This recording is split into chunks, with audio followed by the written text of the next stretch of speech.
এখন আমরা সবার প্রথমে এখানে গাড়িটা পার্ক করব, আর এই হেলিপ্যাডটা পার করেই হচ্ছে রিসোর্টটা পড়বে। এই যে দেখতে পাচ্ছ রিসোর্টটা।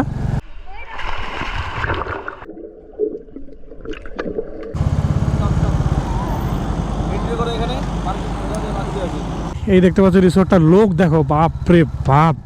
এই রাস্তাটা সুন্দর বানাইছে, কি সুন্দর দেখ। সো যাই হোক গাইস, দেখতে পাচ্ছ আমরা বেরিয়ে পড়লাম। তো এখন যদি তোমাদেরকে টাইম বলি তাহলে প্রায় 12:30 বাজে আর কি। তো আজকের যে ওয়েদারটা ছিল সেটা একদমই ড্যাম ওয়েদার আর কি, মানে চান করার মতো একদমই না। বাট যেহেতু আমরা সানডে ছাড়া ফ্রি থাকি না, বিশেষ করে আমার ফ্রেন্ড, তো সেই জন্যই আমরা আজকে বেরিয়ে পড়লাম। আর আমরা আজকে যেই জায়গায় যাচ্ছি, তো মেন প্ল্যান হচ্ছে আমাদের আজকে ইনফিনিটি যে রিসোর্ট আছে সেখানে আমরা চান করবো আর কি। তো সেখানে যাওয়ার প্ল্যান আছে। আর তার আগে মনে হয় একটু ভ্রামরী দেবী যে মন্দির আছে বোদাগঞ্জে, সেখানে একটু ঢুকবো। একটা ফ্রেন্ড আছে, তার সাথে একটু দেখা করে তারপরেই যাব। আর এই যে গাড়িটা দেখতে পাচ্ছ, এটা হচ্ছে আমার ফ্রেন্ডেরই। এই গাড়িটা হচ্ছে ক্লাসিক রিবন না রে? হ্যাঁ, ক্লাসিক রিবন। আর আমারটা হচ্ছে সিগন্যাল এডিশন আর কি। তো যাই হোক, গাড়িটাতে ভালোই টান আছে। তো এখন আপাতত আমরা আসি হচ্ছে রংনামালি পার করলাম। সো গাইজ, আপাতত আমরা চলে আসলাম। এটা হচ্ছে বোদাগঞ্জের আর কি ফরেস্ট আর কি, একদম ছোট্ট ফরেস্ট, বেশি বড় না। এই দেখতে পাচ্ছ বোদাগঞ্জ রেস্ট হাউস, মানে এইটা হচ্ছে বোদাগঞ্জের একটা ফরেস্ট আর কি। এদিকেও মানে মোটামুটি হাতি বের হয়, তো সেরকম না, বাট বের হয় আর কি। তো এখন আপাতত আমরা একটু সোজা যাব, সোজা গিয়ে বোদাগঞ্জে একটু ঢুকবো। তারপর সেখান থেকে আবার এদিকে ব্যাক করে এসে আমরা যাবো যে টাকিমারি রাস্তায়। আর আমাদের যে রিসোর্টটা আছে যেটাতে যাচ্ছি আজকে আমরা, সেটা হচ্ছে টাকিমারি থেকে একটু পার করে আর কি।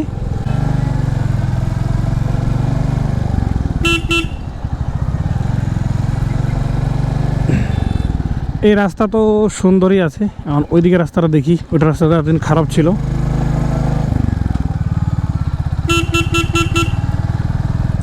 ও, এই রাস্তাটাও বানাইছে রে।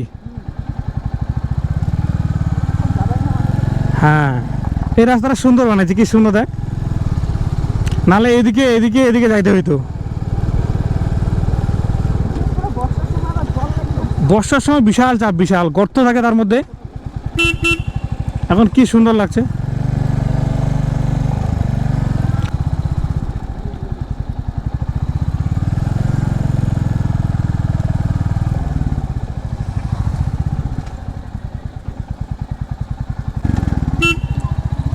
চলে আসলাম ভ্রামী দেবীর মন্দির।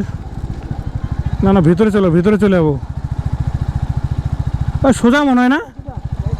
সেটাই তো, আমরা এখানে কেন রাখবো। কত দোকান হয়েছে বাপরে বাপ। আর বিশেষ করে সানডেতেই যেহেতু অনেক লোক এখানে আসে, তো সেই জন্য এই জায়গাটা হচ্ছে সানডেতে প্রচুর দোকান থাকে।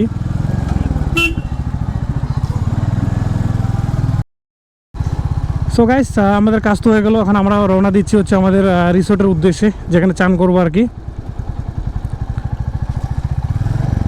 তো এখন আমরা যাব হচ্ছে টাকিমারির যে রাস্তাটা আছে, মানে মেন যে গাজলডোবার যে রাস্তাটা আছে সেদিকে। আর আই হোপ রাস্তাটা ভালো হবে আর কি, কারণ এখন মনে হয় না রাস্তা খারাপ আছে।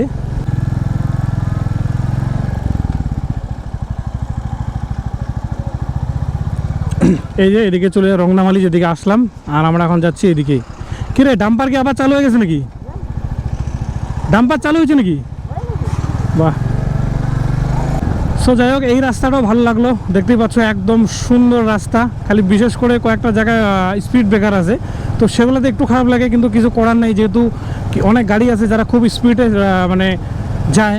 তো সেই সময় বাচ্চা আছে, বাচ্চা কাচ্চা আছে, তার মধ্যে এই যে ছাগল গরু রাস্তায় বাঁধে মানুষ। তো সেখানে এখন ভুল টাকা সেটা যায় না, বাট দুর্ঘটনা একটা ঘটতে পারে। এখন আমরা আসলাম হচ্ছে টাকিমারি বাজারে। তো এদিক থেকে দুটো রাস্তা যায়, একটা সোজা যায়। কোন দিকে যাবে বলতো? বাঁদিকে যাবো? সোজা রাস্তাটাও ভালো ছিল। ওহো, না, গাজলডোবার আগেও হয়। সো যাই হোক, হ্যাঁ। তো এদিক দিয়ে আমরা বাঁ দিকে যাচ্ছি। আর রাস্তাটা সত্যি বলতে হয়তো মিলনপল্লী যে আছে, মিলনপল্লী পুলিশ ফাঁড়ি নাকি ভোরের আলো, তো রাস্তা একদম এখান থেকেই ভালো যা বোঝা আছে। আর বিশেষ করে অনেকগুলো বাম দেওয়াতে কি গাড়িটা স্পিড চালা যাচ্ছে না, এটা একটু খারাপ লাগলো। সো যাই হোক গাইস, এখানে আসার পর এই যে লেখা আছে হেলিপ্যাড, হেলিপ্যাডটা হচ্ছে এদিকে যায় ডান দিকে, এই যে হেলিপ্যাড 1 কিলোমিটার। আর এই হেলিপ্যাডটা পার করেই হচ্ছে রিসোর্টটা পড়বে। এই যে দেখতে পাচ্ছ রিসোর্টটা। তো এখন এখানে আগে গাড়ি পার্কিং করব। আর এখানে আমার লেখা আছে আই লাভ ইনফিনিটি। হ্যাঁ, এই যে আই লাভ ইনফিনিটি। তো এখন আমরা সবার প্রথমে এখানে গাড়িটা পার্ক করব। গাড়িটাকে ভিতরে পার্ক করবো? ভিতরে ভিতরে ভিতরে করে তাহলে সেফ থাকবে। ও আগে টিকিট কাটতে হবে।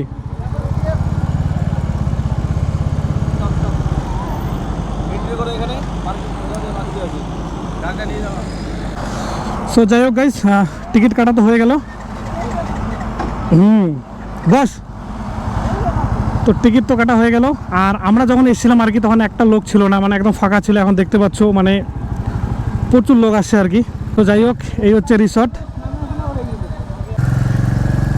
আগে পার্কিং ছিল বাইরে, মানে যেহেতু এটা রিসোর্টে আসবে, মানে রিসোর্টের যে মালিক আছে হয়তো সে বলছে বাইরে কেন করবে, এই টাকাটাও আমরাই নিই। তো এই হচ্ছে বিষয়। এই দেখতে পাচ্ছ রিসোর্টটার লোক দেখো, বাপ রে বাপ। হ্যাঁ, বাদিকে পার্কিং।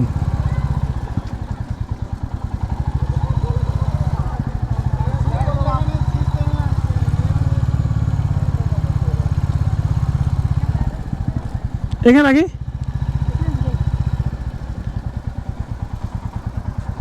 এই পাথরটা this. So guys, bike park করার পর আমরা ভাবলাম আগে পুরো পার্কটা একটু ঘুরে দেখি, তারপর সুইমিং এ নামবো। ঘুরতে গিয়ে দেখলাম ওয়াটার পার্কে সবাই দারুণ মজা করছে। এখানে বড়দের জন্য যেমন অনেক থ্রিলিং রাইড রয়েছে, তেমনি ছোটদের জন্য আলাদা কিডস রাইড আর কিডস জোন আছে।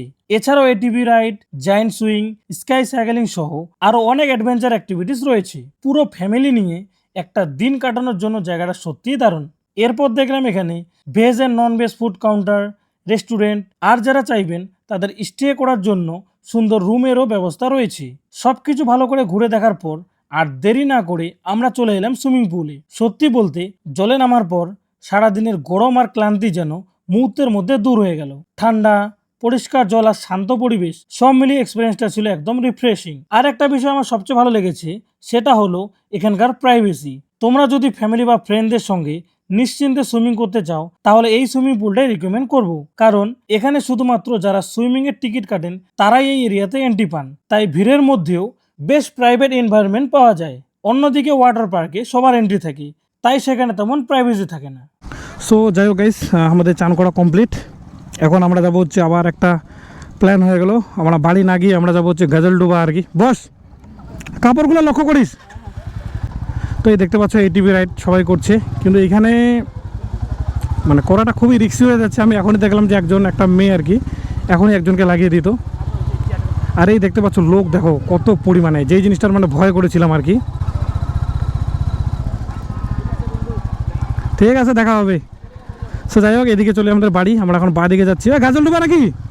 হ্যাঁ, আমরা যে গাজলডোবা যাচ্ছি সেটা নিচ্ছি না, আমি এখানে ভিডিওটা এন্ড করব। তো তার আগে তোমাদেরকে কয়েকটা কথা বলবো যেটা খুবই জরুরি। তো মেন কথা হচ্ছে এখানে যে আমরা চান করলাম আর কি, তো চান করার জন্য যে টাকাটা সেটা হচ্ছে প্রথমত এন্ট্রির জন্য একটা টাকা লাগে, পার্কিংয়ের জন্য একটা এক্সট্রা চার্জ লাগে, সেটা তো তোমরা দেখলেই। তো পরে যখন আমরা চান করবো বা বাদবাকি যে তোমরা যেই জিনিসগুলো দেখছো অ্যাক্টিভিটিগুলো, যেরকম এটিভি রাইড থেকে শুরু করে জায়ান্ট সুইং থেকে শুরু করে তোমার সুইমিং পুল থেকে শুরু, সবগুলোতে কিন্তু আলাদা আলাদা চার্জ লাগে। তো আমরা যেখানে চান করলাম সেটা হচ্ছে 350 টাকা হচ্ছে পার হেড। আর আরেকটা কথা বলে রাখছি যে 350 টাকা যে তোমরা দিচ্ছ সেখানে কোনো টাইমিং নেই, আনলিমিটেড চান করা যাবে। মানে আনলিমিটেড বলতে ধরো তোমরা যদি কেউ 10টার সময় যাও, 4টার সময় যদি চান না করো, মানে না উঠো, তাও তোমাকে কেউ কিছু বলবে না। কিন্তু যখন একটা ভিড় হয়ে যায় সেই সময়টা একটু হলেও তোমাদেরকে বলবে যে তোমাদের হয়ে গেছে, তোমরা এবার উঠতে পারো, মানে একটা অ্যালার্ট দেয় আর কি। তো সেটা তোমাদের ব্যক্তিগত ব্যাপার, তোমরা নাও উঠতে পারো। তো এই হচ্ছে বিষয়। আর 2 নম্বর কথা হচ্ছে কস্টিউমের যে বিষয়টা আছে, সেটা হচ্ছে লেডিসের জন্য হচ্ছে আলাদা একটা কস্টিউম, সেটা এখান থেকে ওরা দিয়ে দেয়। আর ছেলেদের জন্য যে আমি যে আপাতত এই যে চান করছি দেখো এরকম টি শার্টগুলো মানে প্লাস্টিক টাইপের বা কটন টাইপের, তো সেগুলো হচ্ছে পরে আসতে লাগবে। আর এই যে প্যান্টটা আমার দেখতে পাচ্ছ, তো এটা আমি নিয়ে আসিনি, আমি যেটা নিয়েছি সেটা হচ্ছে আমার কাপড়ের প্যান্ট ছিল, মানে কাপড় টাইপের প্যান্টটা ছিল। তো সেইটা প্যান্ট অ্যালাউ না, তো সেই জন্য সেখান থেকে একটা প্যান্ট দিয়েছিল খুব টাইট আর কি, যেটা সুইমিং কস্টিউম আর কি যাকে বলা হয়, তো সেটা দিয়েছিল। তো এই জিনিসটা লক্ষ্য রাখো, তোমাদের যে বাড়িতে থাকে তাহলে নিয়ে আসলে ভালো কথা, আর নাহলে এখান থেকে দিয়ে দিবে। তো এটা হচ্ছে বিষয়। তো এখন আমরা এই যে মিলনপল্লী মানে চলে আসলাম, তো এখান থেকে এখন যাবো গাজলডোবা। আরেকটা কথা বলে রাখছি, এখন কিন্তু আপাতত হেলমেট কিন্তু 2টা বাধ্যতামূলক হয়ে গেছে আমাদের জলপাইগুড়িতেও, কারণ অলরেডি আমি 2টো ফাইন খেয়ে ফেলেছি, যেহেতু আমার সিঙ্গেল হেলমেট ছিল, পিছনে হেলমেটটা পরিনি, এই জন্য আসতে রে ও এখান থেকে গাজলডুবা একদম কাছেরই, তার মানে গাজলডুবা এদিকে নামলে তো ইয়েটা রিসোর্টটা একদমই কাছে। হ্যাঁ, সো এটাই। আর হ্যাঁ, তো এই রিসোর্টে কিন্তু তোমরা স্টেও করতে পারবে, স্টে করে রাতেও সুইমিং করতে পারবে গরম বেশি পড়লে। গাই, তো এই যে ক্যানেলে আমরা উঠে গেলাম। তো আই হোপ তোমাদের ভিডিওটা ভালো লেগেছে। যদি ভালো লেগে থাকে অবশ্যই আমার পেজটাকে ফলো করে দিও, আর ইউটিউব থেকে যদি দেখে থাকো অবশ্যই সাবস্ক্রাইব করে দিও, আর কমেন্ট করে জানাও যে এই যে আমাদের লং ব্লগগুলো যে আমার আসে, যেগুলো মানে গোপ্রোতে করি আর কি, সেগুলো তোমরা চাও কি না সেটাও কমেন্ট করে জানাতে পারো। তো এই দেখতে পাচ্ছ আমাদের যে ঝুলন্ত ব্রিজ বা হ্যাঙ্গিং ব্রিজ গাজলডোবা, সেটা হচ্ছে এই যে। তো সেটা তোমাদের কাছে দেখাচ্ছি না, কারণ এটা অলরেডি সবারই জানা। তো যাই হোক, ভিডিওটা এ পর্যন্তই, দেখা হবে নেক্সট ব্লগে। Bye bye.